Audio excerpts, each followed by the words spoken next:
Welcome to Beauty Business Matters. I'm Susan Routledge, your host, and today I am with William Foley, who is celebrity multi-award winning facialist and just all round awesome person.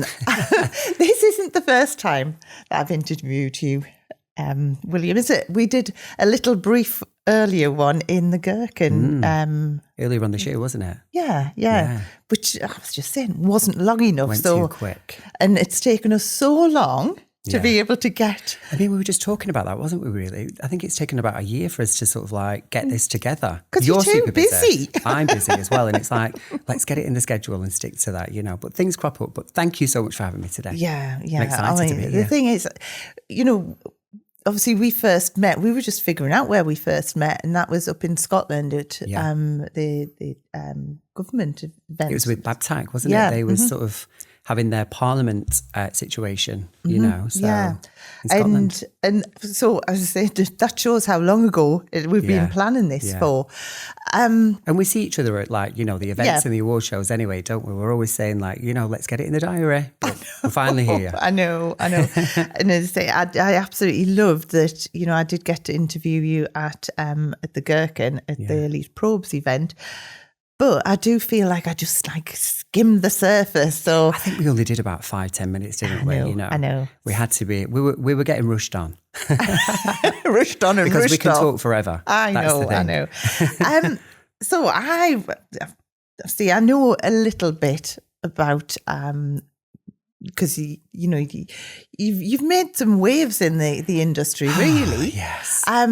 Because you were the first male therapist of the year for professional beauty. And for BABTAC Advanced Aesthetician, So I kind of made history winning those 2 awards, which was kind of nice, you know. Trailblazing, I guess. So let's go way back. What made you go into the industry? Was this your first career?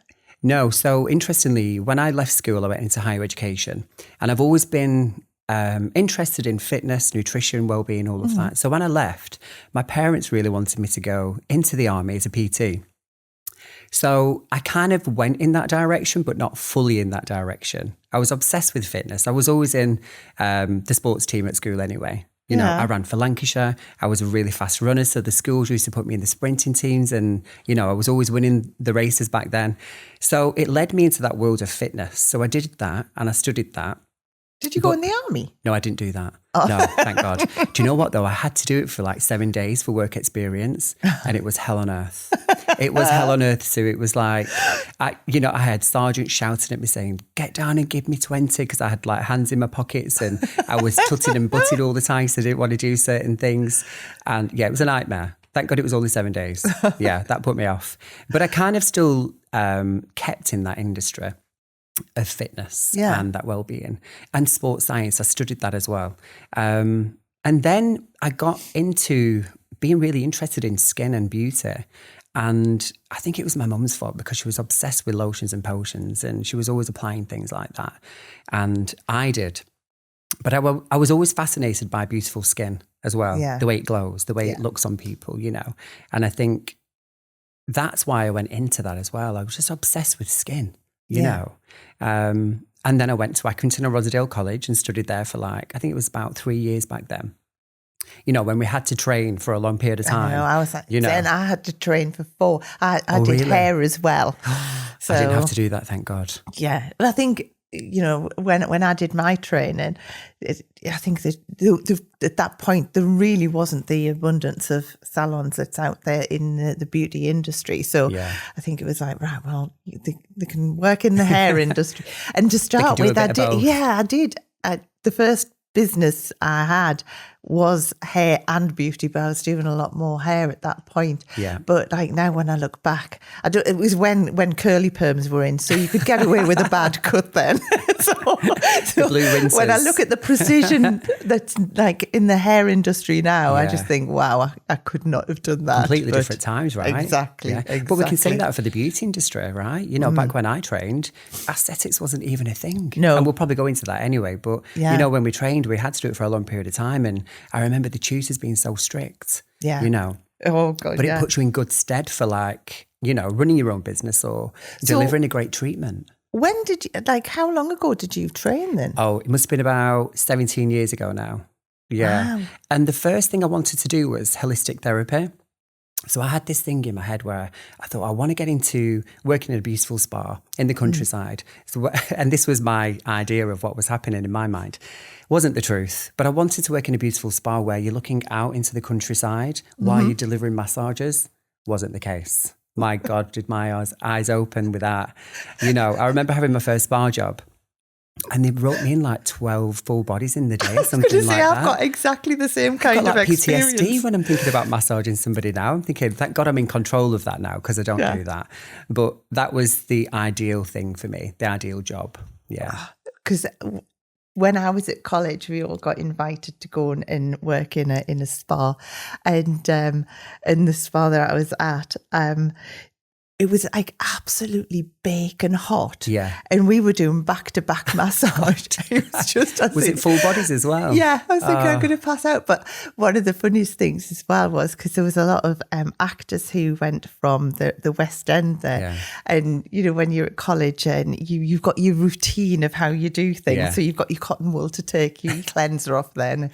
And I can always remember doing this guy who hadn't shaven, but I was like still taking his cleanser off, and all of his my beard. Yeah, he ended up looking like Santa Claus. He just had all of this fluff. Luckily, he'd fallen asleep, so he didn't actually have a facial. I was just trying to, the rest of the time, just trying to get the cotton wool back out of his beard. Yeah, it was hilarious. So you learn a lot in those. Now, when somebody's got a beard like that, or we just avoid them areas. Yeah, yeah, it's hilarious. So that's the two things I remember of like the time that I was there, because it was just for a stint during our summer break. It was like bacon hot doing the massages, and the guy with his Santa Claus beard. That's that's scarred for life. Well, yeah, that's why I don't sort of like, work in that world as such. That's why I like to combine sort of like holistics, beauty and aesthetics now, because I can really control that now, because I love holistic therapies. Yeah. It's a staple piece for me. But back then it really put me off. Yeah. And that's why I went into sort of like more, I guess, the facials then, and then the aesthetics, because I thought, I don't want to be stood there all day doing 10 full bodies or 12 full bodies. I'm exhausted, How long did you do that for then? Oh, it wasn't long, Sue. I'm not going to lie. I'm not going to lie.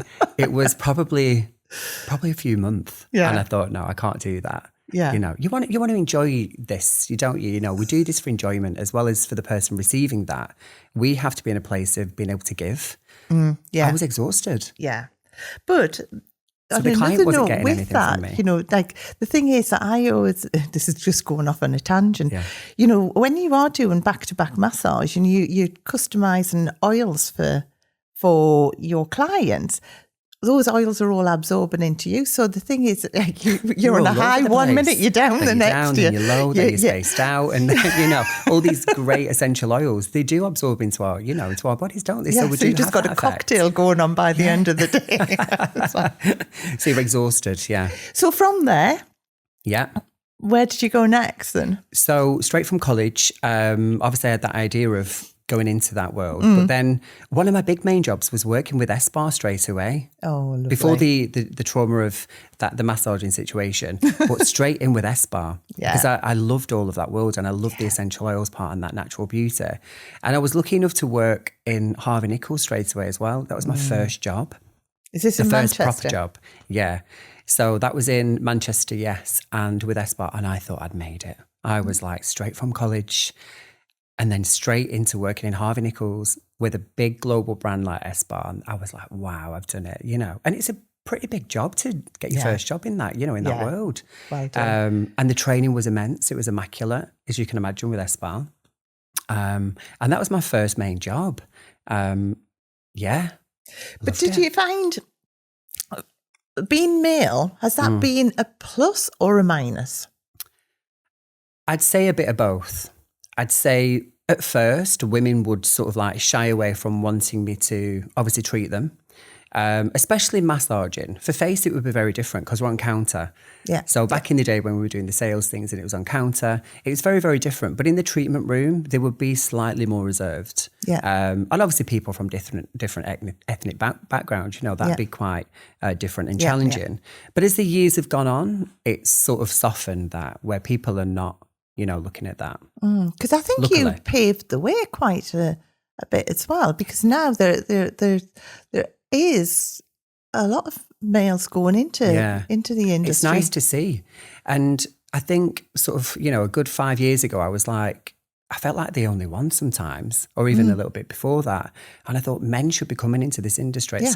And I know it's still really female dominated. And I still feel like I'm still treading through the mud sometimes. But more men are coming through, which is great to see. But it'd be nice to see some real nice male aestheticians out there as well, doing that work. Yeah. So obviously you from Harvey Nichols. Yeah. Because I just love all the things you've done. So then I got approached by Rodeo. So they was really new at when I joined them, and they had these really cool products called like dragon's blood, snake venom, bee venom, and all these great products. And I got poached for them to be their skin specialist in Harvey Nichols. So I'd literally jumped from doing all the body work into more advanced skincare, if you will, because they was on that bridging the gap between skincare but results driven because of their formulas and what they were sort of like saying to people of how we can change the skin basically. Yeah. So then I went working for those guys, and it was a national role. So this was even bigger, and I was like, oh my God, I'm so nervous. I've got to go to London. I'm working in Harvey Nichols in London, and then I'm working in Harrods, and then I'm working in Space NK, because it was like it was sort of a role where you had to go to different locations, and stand and sell and do facial treatments on counter. So that was pretty big. And I was only, a young lad back then, but I still did it, And how did you find, because you'd be on targets for sales as well. Yeah. How did you find sales? Because the thing is that I always think it's something that's missed out a lot in you train in a college, you're training on like how to do your treatments, like all of the background thing. And then some supplier training is still just sort of geared on like products and ingredients where retailing's a lot. We're not taught the retail part really in college, are we? We're not taught about sales and hitting targets. So that's another world in itself. Yeah. Generally, as a practitioner or a therapist, we're just concentrating on doing the job, what we need to do, not hitting a target for selling 12 moisturisers maybe. So that was tough. And it was tough because the products were so expensive back then. They probably still are now. Like a pot of cream could be like £300-400. Yeah. But still working in them environments where we think people have got plenty of money, they did, but they're still quite well considered. So to still try and hit the target was really hard. And also what was challenging is that other people on the counters, they're trying to hit their target. So it became sort of, in some respect, trip someone up when they come past. Yeah. Somebody was on the lunch and going, right, trying to get as many sales in as possible.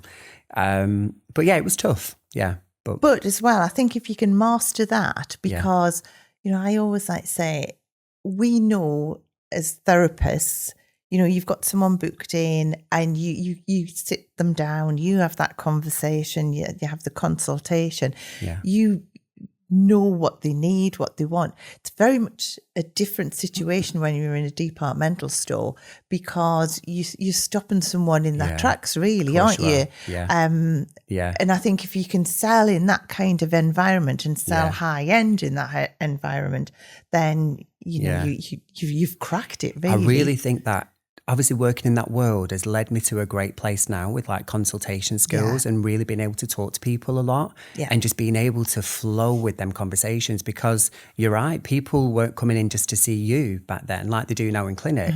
They're just coming in to walk past, and you've got a sort of like traffic stop, if you will, and then get them sat down, get them interested in a product, and then upsell another product maybe just to hit your target. Now we're a bit more well considered in the world, but especially in clinic, we're not just giving things that people don't need. Yeah. Were you given good sales training? Like, did they train you? Yeah, by the brands, it was more product ingredients and what it's going to do for the skin. And then a target would be there. So I guess it would be up to you to sort of go any which way with that, you know.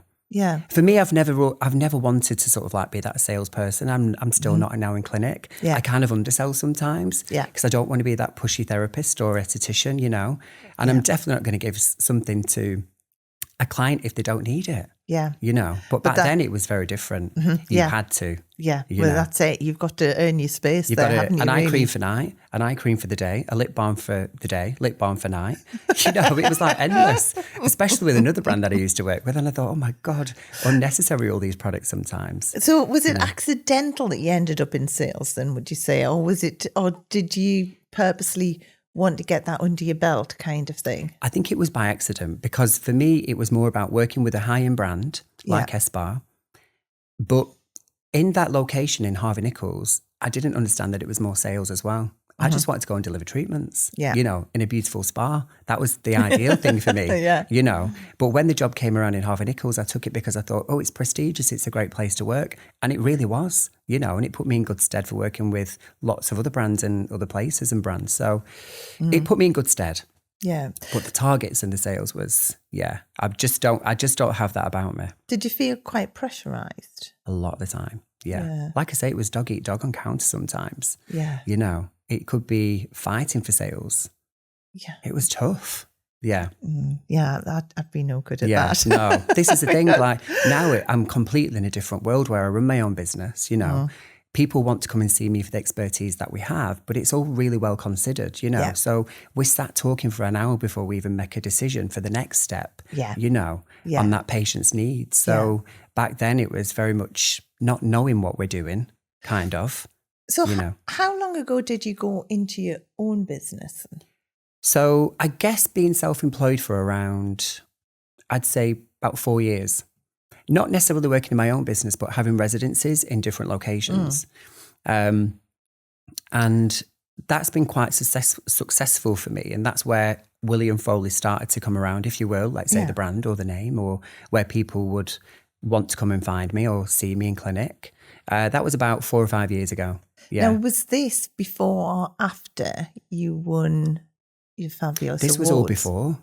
This was all before. So I had a really great opportunity to work in a great clinic, and it's already got a great platform anyway. And then from there, it was organic and it was built, and it wasn't intentional to where I am now. But it just happened, and it happened in a real organic way. You know, in a real beautiful way. I was like, think everything's mapped out. You're on a journey. And it really wasn't. But things were just happening, and I remember things happening and thinking, these are great opportunities, you know. I guess running my own business now, it's probably been, I'd say, around 7-8 months, something like that, you know. Yeah. Real soul, just my business, you know. Yeah. Well, including the skincare brand, and then just me on my own, you know. Yeah, I want to really go into all of these. Oh, yeah. But let's go back. So what made you decide to start entering awards? Yeah, that is a really good question.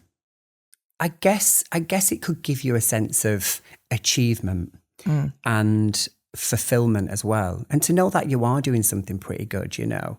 And, you know, somebody said to me once before, oh, you are pretty ambitious, Will, aren't you? But it was said in a real negative connotation, if you will. And I thought, oh, I'm ambitious because I've worked really hard and I want to see how far I can go. But I also want to show people that, especially males, that you can have a great career in this industry. I've been surrounded by females since I've entered this industry, you know, and I thought, well, no, let's show that males can have a great career too, you know. Yeah. So that was an intention behind all of that. And just to go, do you know what? Males can do this too. So which was the first one that you won? BABTAC. Yeah. The Advanced Aesthetician, yeah. And then was it the year Can I just say, we know how grueling these processes are, right? Yeah. It all looks glamorous, but behind the scenes of what you've got to do, you know, and showing up for yourself and performing in clinic and then going to the awards and then winning, it's a monster in itself, isn't it? You know, it's a great thing to achieve, but it takes a long time. But I'll give a shout out to the judges as well, because the thing is that, like, you know, obviously there are different levels of awards, but the great awards like the big national ones like Professional Beauty, like BABTAC, Scratch, all of these, the prestigious ones. That's what I like to call them. The thing is, the ones that you could never ever get through unless you were really, really good. Exactly, and the standards are so high. Oh, they're really high, Susan. Yeah. But, as a judge as well, it takes so much time because you want to make sure that you've got it. Yeah. You don't want to miss anything. So when you do your application and put it in, as a judge, you really, really going through and making sure that you are judging to the highest standard. So then, to get through to even like a semi-finalist, I always think, it's just such a great I say thing. that to everybody. Just getting there is such a great achievement. Getting to the final is a great achievement again. Just to be seen is a great achievement, So people who are winning them and sorry, in the competition but not winning, I say, keep going. Well, I always like to say, as soon as you enter an award, that's when you should be starting talking about it, because already you've set yourself way higher than a lot of, there are some great therapists and businesses out there who just never ever enter and get that recognition. But, to actually go through the process, which like we've just said, is like quite a grueling process. I always think it's a great process though, because it's not very often you get to shout about what you're doing as well. True. And it's a bit like doing between a CV and a business strategy, isn't it? Absolutely. Because you're writing down. You've got to be quite strategic with all of this, haven't you, as well? So much for granted that you do, and when you put it down on paper, you're like, oh I'm it's better kind of than like I a big thought. long CV, isn't it? Like you said, because you don't understand or realise how much you have done until it's all there. Yeah. And then you can be sort of like judged or critiqued on all of that. Yeah. But going back to when people do enter the awards, I mean, how many people enter the awards? Oh, it's hundreds, right? Yeah. Yeah. Across the whole of the UK, Exactly. especially for like BABTAC and, pro beauty and aesthetic medicine. And then when you're sort of like skinny down to the final 6, in the final, I just go, thank God I'm there. Yeah. I'm so grateful to be there. But then when you win, it's the icing on the cake. But I mean, I sort of like, I've been doing it for the award situation, like 2 or 3 years, and not always won, But so I always say to people, just keep going, keep showing up for yourself. Maybe think about doing something different, Yeah, but the thing is that when you do have such fabulous people and businesses, as a judge, well, normally the way the judging processes go, like the judges don't know until the night who's won quite often. Because obviously we're all putting different marks together and things.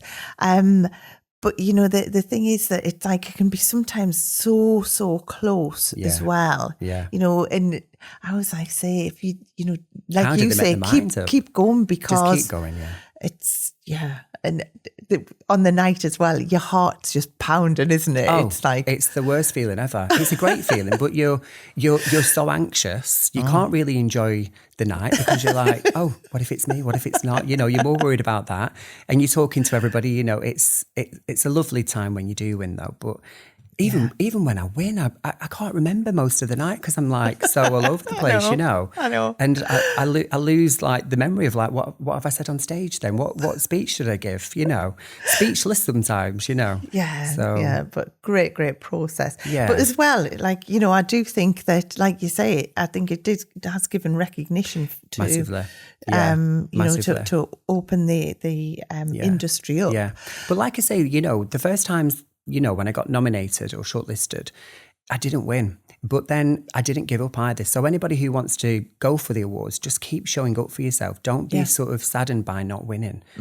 Even just entering is the first step to success, I think, and promoting your own business, because we do have to shout about this, don't we?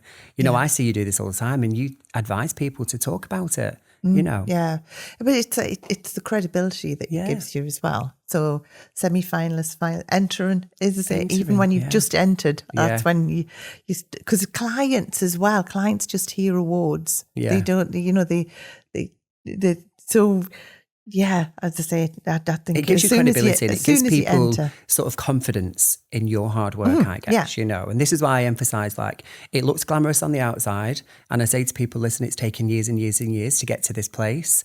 And it takes a long time to provide that work to the judges, or showcase your skill set in clinic. When I did the BABTAC one, my God, I was so nervous. Nobody was in the room for me apart from the patient, and it was on camera. So I had to talk, through a whole treatment and deliver a treatment, deliver it to the top standard, talk through the whole treatment, So it wasn't just, name on a paper and there you go, you've won. No. There's a lot to it, Yeah, but I think it's just such a great experience as well. So, So thank you, Leslie. BABTAC and the judges for the first award. Oh, awesome. Yeah. And then you get the bug. And then they get the bug, yeah. Well, do you know what was interesting? Because I love holistic therapies, but I love aesthetics. So I thought, well, I've got to be in both worlds, and I've got to show people that, let's say I'm at the top of my game by delivering aesthetic therapies and holistic therapies at the same time, because that's what I was doing in clinic back then. And I thought, I want to show people that this is a thing. And I know this is very much a buzzword now, and, everyone's talking about, holistic therapies and aesthetic medicine. But that never leaves you as a holistic therapist. So I've done that for a long time. That never leaves you that. It wasn't that I was doing it all the time in clinic, but I brought it back in, So obviously moving on to you having your own business now. And obviously you've got your skincare and everything. So, and you have very much positioned yourself at the top of your tree, kind of thing, which is great. And obviously... We have to do right. Exactly. But what I love as well is that what you do is very tailored. And I always teach this, rather than doing specific treatments, to have it so that they are specific for someone rather than just a standard treatment. I think this is just the way that the industry is going. So everything that you do is totally tailored. Absolutely. Also as well, I just want to talk a little bit about, because you do as well work with quite a lot of celebrities.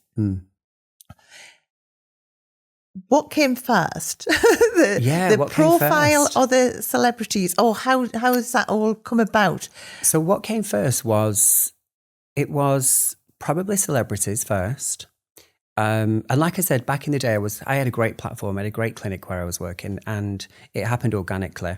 So I did one, and then obviously the name gets around that, Will's doing a great job, skin looks great, etc.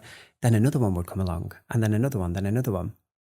And I remember thinking, if I'm going to be dealing with celebrities or people with a high profile, I don't just want to be one of them practitioners that has people on the bed, be seen with a picture and then off the bed again.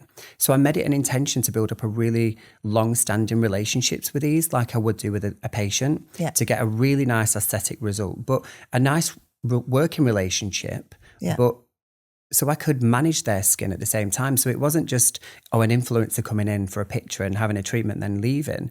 These people have been with me for 3 years, 4 years, Yeah, because I treated them like a patient, not like a celebrity, but because I could do great things for them, So when they see themselves on camera or on screen or wherever they are in the theatre or, on a shoot, then I was managing that for them so they could feel confident.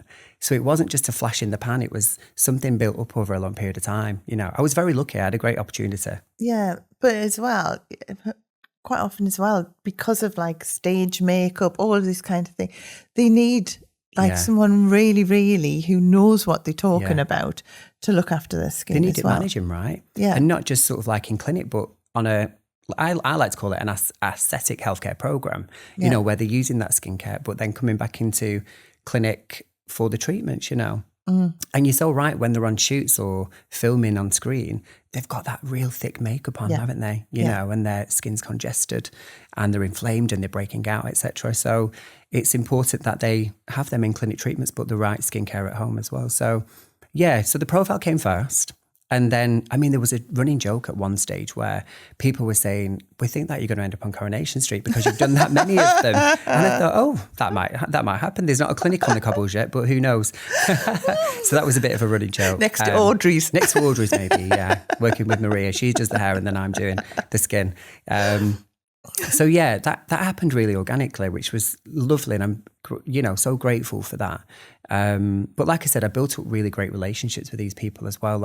And I didn't want to be seen like one of them practitioners that just did that. Said it though, they are just people. Just people, normal people, And I think that's where someone goes wrong.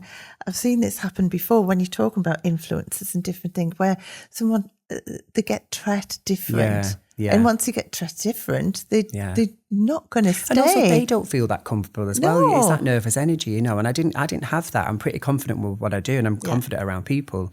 So that's why they wanted to stay with me as well, and we delivered some great results. So that came first. Yeah. The profile will come in first. And then it was the awards that was creeping in, but it was people who was talking to me about the awards saying, you should go for this. And it was colleagues and, you should do this. You're really good and maybe try this. And I was like, oh God, I'm so nervous. I don't want to do things like that, But then I kind of did. And then I went into another world where, it's a big, big machine, all of that, isn't it? Yeah, And totally. I remember being so nervous at the Pro Beauty Awards and I was in the final for therapist and the only male. So it was even bigger. And I thought, look, the pressure. And I didn't win. But I thought, do you know what? I was in the final 6 out of hundreds of people, who have gone for this. Yeah, and I've been able to show a skill set. And I thought, well, I'm not going to stop there. I'm going to keep going and going and going. And then I thought, well, what can I do? What's different? What are other people doing? And it was speaking events and it was like, delivering workshops and things like that. And it was, then I got invited to do all the speaking stuff as well with Pro Beauty and Aesthetic Medicine.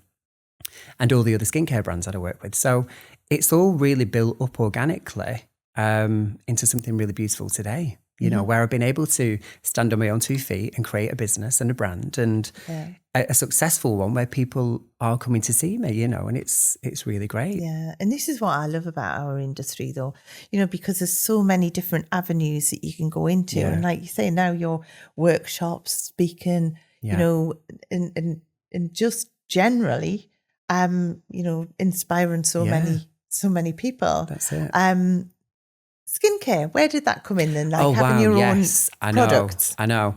So this just sort of like landed on my lap, if you will. And I snapped it up straight away. I think for years and years, what didn't feel right in the aesthetic world, and I'm not saying this is bad or good, but what I saw was lots of stripping constantly. And I kept seeing lots of skin barrier damage constantly, and it was that vicious cycle of strip, repair. So I got introduced to Beverly Haim, who's a great master blender. Do you know her? Yes. How amazing is Bev, right? Fabulous. So I remember having conversations with her and she said, let's develop some products for you. And I was like, really? Can we do that? And I've admired Bev for ages. She's phenomenal. She's great, right? She's like international guru of essential oils and she knows her stuff. So I said what I'd really want and, for the brand and what to go in there. And she's a great formulator. Yeah. So we created 4 steps because I wanted to bring people back to not a 12-step routine, not to be overcomplicated with skincare, just to do the cleanse, tone, serum, moisturize and, keep it as basic as that and maybe add things in as and when we need to. But the main premise behind it was to really strengthen the skin barrier all the time, keep that in that real nice balanced state instead of it being stripped and sore or red or sensitized, So that was the idea of that. And I was really nervous about launching this, especially in our world where, it's always about active ingredients and medical grade and all of these things. But I thought, no, this has got its place as well. And you know what? It's been delivering some great results, So it's just flying, which I'm super proud of. But the thing is as well, having like a great small range like you've got, I think it's perfect because I don't know whether what we do in my clinic is we get clients to bring in what they're using. And my word, honest, it's like bags of stuff that they've had for 6 years. We had one client probably. saying, I'm not bringing all that. And now you think it happens, how much have you got? You know? But when you're going through why someone's using something, quite often it's because it was bought for them, Yeah, or it so was, true. you know, It's a or gift. they've seen an advert, Yeah. but it's Or it's like a a tester from cocktail. Selfridges or something like Exactly, that. You know? it's a cocktail of like one acting against the Yeah. other all the way. Yeah. So I do think as well, you really, really cornered a great market in having just that small range because how many products have you got in the range? Just 4. There is some other ones going to be coming out, but I wanted to keep it short and sweet for now, and then just start creating, you know, maybe an eye gel or something like that, or a different style of a cleanser. But it's because everybody kept saying to me, like, I'm so overwhelmed with skincare. Yeah. I said, you're not on your own. I said, even the experts, you know, skincare therapists, they're overwhelmed with it as well. And I thought, well, if the consumer is so overwhelmed, then we need to be making it more simple, but still effective, you know. So I just decided to do four small steps. And when I trained in college, it was just 4 small steps, you know. We could easily manage that. Yeah. So that's why I did that. Yeah. It's very much going back to a spa when it started as well, because we had a spa when it very first came out, and it was just those very few products that you could adapt for other things. And so when I heard you were doing 4 products, I was like, I just thought I'll do a 4-step program. And it can work for everybody and all skin types and all skin indications as well. And like I say, it's just about repairing that barrier constantly. And we know there's like, you know, a real sort of surge in this cornea therapy sort of style place, which I'm loving this. And I've done the training with her as well. And I think it's a really niche market, this. And I think it's just going to be exploding. I think it's going to be probably like the renaissance of skin health, if I'm honest, because why are we doing this? Why are we damaging that barrier constantly? You know, the acid mantle and the microbiome, why are we not working with these skin layers? So then when I had the chance to develop mine with the formulated Bev, it was very much about that, you know, and not stripping. We don't even have an exfoliator. Yeah. You know, I tell people to come into clinic and see me for that. And we'll do a gentle lactic acid peel maybe, you know, and then just constantly see me for that. Don't do that at home. And my clients and patients, they're fine with that. And their skin is in such great shape. So when you are treating clients, what combination of treatments are you doing? Yeah, so I like to multi-layer things, but obviously bespoke them for what they need. And it could be from the cleansing, the skin smoothing treatments, extractions, which I do manually as well, milia removal, advanced blemish. Yeah, it really depends. Microneedling, super fan of microneedling. You know, it's a staple piece for me, that. Don't have to be aggressive, you know, just have to deliver what we need to deliver.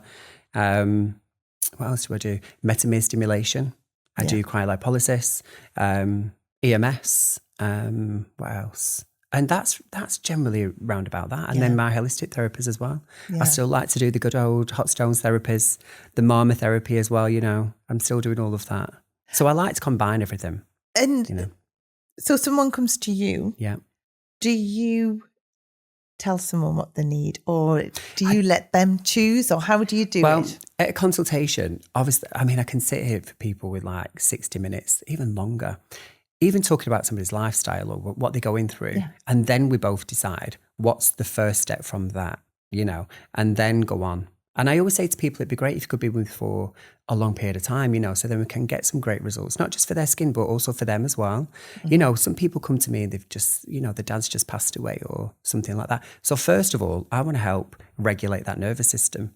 You know, in the residency that I have now in Alderley Edge, it's a bit more of a biohacking suite, where we have red light therapy beds, we have infrared saunas, we have dry flotation tanks. So if I'm feeling like somebody needs something like that, first of all, then that's where they need to go, you know, to have that more well-being treatment, or even be with me on the bed where I'm regulating that nervous system by massage or breath work or even sound healing, you know. It's that first. So I like to offer different elements to the business for people. So you've actually got your business within a business. Yeah. Fabulous. So I carefully had this considered for me, because I thought, where do I want to be and what do I really stand for in the industry? And I'm very much about the biohacking world, biosyncing, I like to call it now. And I love all this modern maintenance for, you know, cellular health using red light therapy, the infrared saunas, like I said, dry flotation tanks.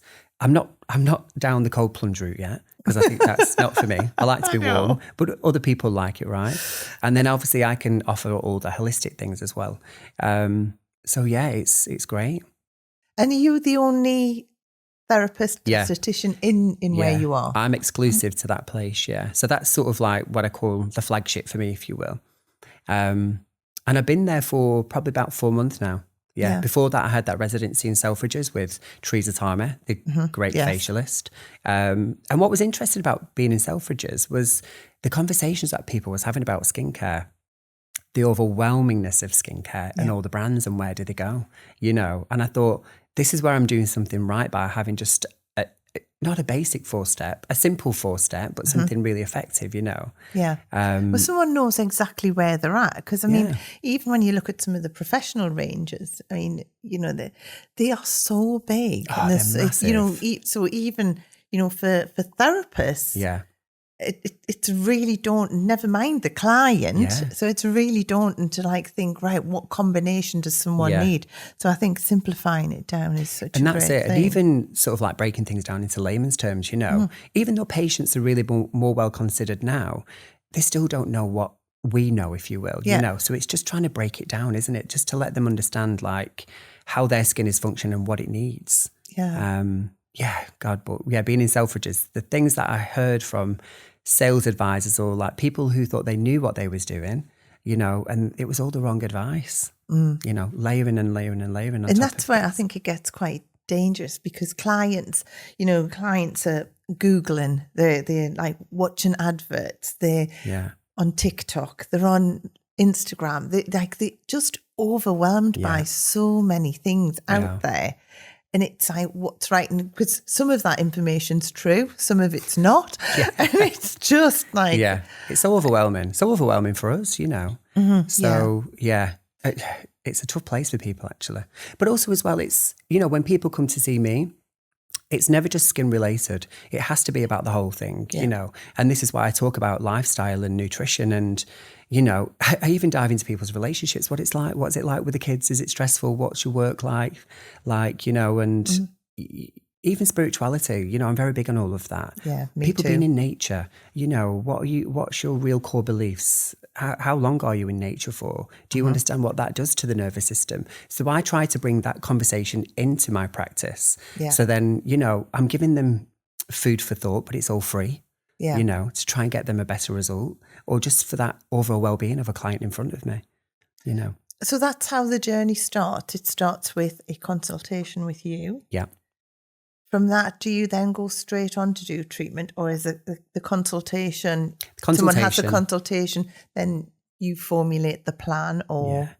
We kind of formulate the plan together. So I like to have a real great consultation, formulate an aesthetic healthcare program, if you will, or wellness program, and then have a breather. And then I let them decide of what they want to do first, and give them multiple options and then go from there, So it's never a forced thing. It's always that, that pure alignment with somebody. Yeah. And I always track a certain client actually who's very much aligned with my values and ethos, which is very interesting. Well, we are energy though. We're energy. The thing is you attract, we're like magnets, aren't we? So you attract the right people in, and that's like down to price point and everything. So it's the whole ethos around it kind of thing, which then makes it like a dream to work with the perfect people as well. Yeah, because they're on board with what you're saying too, and they're going to follow the program or the protocol, So you've not got somebody going against the grain. They're with you on that journey as well. And that's where you get better results. So can someone buy the skincare without having treatments or is it all... So it's all through me. So consultation first. And then, because I like to talk about the treatments and why it's such a USP. So you can't buy it in the clinic. It's all online. So when I have that initial conversation, we're figuring out what to do. And they might not need all 4 products. They might just need 1 or 2, and then I'll create that plan. And then it gets sent off to the lab and then it's all created fresh. So there's not of any sort of like long-standing preservatives that gives it that shelf life. It's fresh delivered to the client's house. Then they're opening it, it's their fresh jar of cream. Straight from nature. I love that. I know. So that's the USP with that. You can't buy it anywhere apart from through me online. And how long do those products last then? Well, I always say, they're going to use it straight away. So they're going to use it within a month or 2, So I always say use it straight away. Awesome. Yeah, I love that. Isn't it a great idea? Yeah. So when the lovely Bev came to me with this, I was like, this is magic. I want to spread this word bigger. If this is a concept that we can really blow up, then let's go big with it, you know? Yeah. I have all the celebrities on there, you know, it's going to be going into the press. Shouldn't say that just yet, but little sneak preview. But yeah, I believe it's going to go big. I believe the concept is great, you know. On a bigger scale, how does that look? I'm not too sure. But I always think slowly catch the monkey, right? That's what Bev keeps telling me. But So it works that way. what are the next plans then? Well, I think some residences, some international wellness resorts that I'd like to sort of maybe aligned with. So that's happening on the background. I can't say too much because I'll be getting told off by certain people in the industry or the PR company. She'll be like, Will. But that's happening. That's the plan. London residency first and then some nice international residencies. But this is the thing though with our industry. The world really is your oyster. The world your oyster, yeah. I mean, I've just been invited to like mainland Spain, China to deliver some workshops, you know, and that's a great opportunity. Yeah. You know, it just comes out of nowhere sometimes. And I think with our industry, what we're saying is that it's not just about being in salon or clinic. No. It's so much more. Yeah. You know? I mean, I think this is what I love about our industry, that you can do and have what you want in it. It's like, you know, if someone just wants to work and just stay just a standard therapist, that is absolutely fine. You know, they might want to then have their own business. They may then want to travel the world. They may, you know, it's just, they may then want to start speaking like you did. They may then want to go into awards. There's just so many different. It's a big world, and you don't understand that when you are doing that initial training. Yeah. You don't understand where you can go. So sometimes I get invited to speak at universities or colleges, and I'm delivering these workshops for the students who have no idea where they can go. And I always tell them it's a big world out there. Yeah. You're not just going to be in salon if you don't want to be. You know, there's so many different opportunities, especially now. Yeah. I think back then when I was sort of like coming out of college, there wasn't as many opportunities back then. I think there was a cruise ship and that was it. I remember actually I could never do the cruise ships because I was male back then. Yes, I was not allowed on Steiner. Yeah. I remember Steiner coming in and giving us a speech. Yes, but I was the only male, but she said, no, you can't go on because I was male. I know. Can you imagine saying that now? Yeah. But she did say to me, she said, oh, but Will, we can get you on a nice luxury private yacht if that suits. And I was like, sign me up. But then I thought, oh no, I don't want to do like 12 full bodies in a day, you know, on this private yacht for people. But I could never go down that route of Steiner. Yeah, I know. It will have changed back then. Well, now I'm sure, you know. That, but I remember that being said to me. So I want a couple of golden nuggets from you. So what, there's so many things. I mean, we've covered so much, but like. So I could be here all day with you. I know. Literally all day. I don't even think we've scratched the surface, have we? I know. Yeah. Well, I'll have to get you back. So tell me a couple of like golden nuggets. Yeah. Do you know what I think to myself about this? Like, what have I done for the past 5 years to get to the point where I am now? And I think one thing that stands out for me is to don't look at what everybody else is doing. Yeah. Don't look at competition. Do you. And be so aligned with your message and what's really in here, what you want to deliver, and just go with that and shine with that. Because I truly believe that's what sort of helped me be successful and to be the person that I am.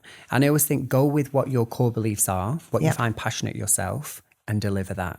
Yeah, because I think the thing is that once you've got clarity, then, like we said earlier, you attract the right people. Absolutely. It's when someone hasn't got clarity, you can't then attract the right people because you're not clear. No, you're not clear. And you're too busy looking at somebody else down the road or, you know, what they're doing and what's he doing, what's she doing.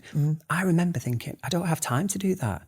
I'm so caught up in what I'm doing and trying to perfect that and being aligned with my message that's what I had to focus on, you know, and that was that.